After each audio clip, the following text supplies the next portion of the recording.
Understand. నీకు చూసిద్దామని వెతుకుతున్నాను, నువ్వేమో కనిపించట్లేదు, అందుకే పిలిచాను. జ్యూస్ ఇవ్వడానికి పిలిచారా? ఇంకా నాతో సినిమాకి వస్తారేమో అనుకున్నాను కదా అమ్మగారు.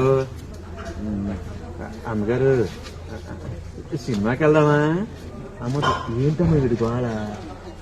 ఆ జ్యూస్ తాగిస్తే మెల్లగా తగ్గిపోతుంది, తాగిచ్చు. అమ్మగారు పోనీ పార్కులు సరదా కబుర్లు చెప్పుకుందామా? పార్క్ వెళ్ళడానికైనా సినిమాకి వెళ్ళడానికైనా ఒంట్లో బలం కావాలి కదా. ముందు జ్యూస్ తాగు.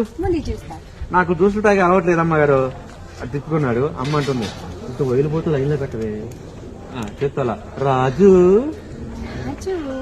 అమ్మగారు మీరు అడుగుతుంటే విషయమే తాగేస్తాను. గ్లాస్ తీసుకో. తాగుతున్నాడు చాలా హ్యాపీ ఫీల్ అయిపోయారు. తాగాడు. వాడు ఏదో వింత వింత సౌండ్ చేస్తున్నాడు. తప్పని పడిపోయాడు. అమ్మా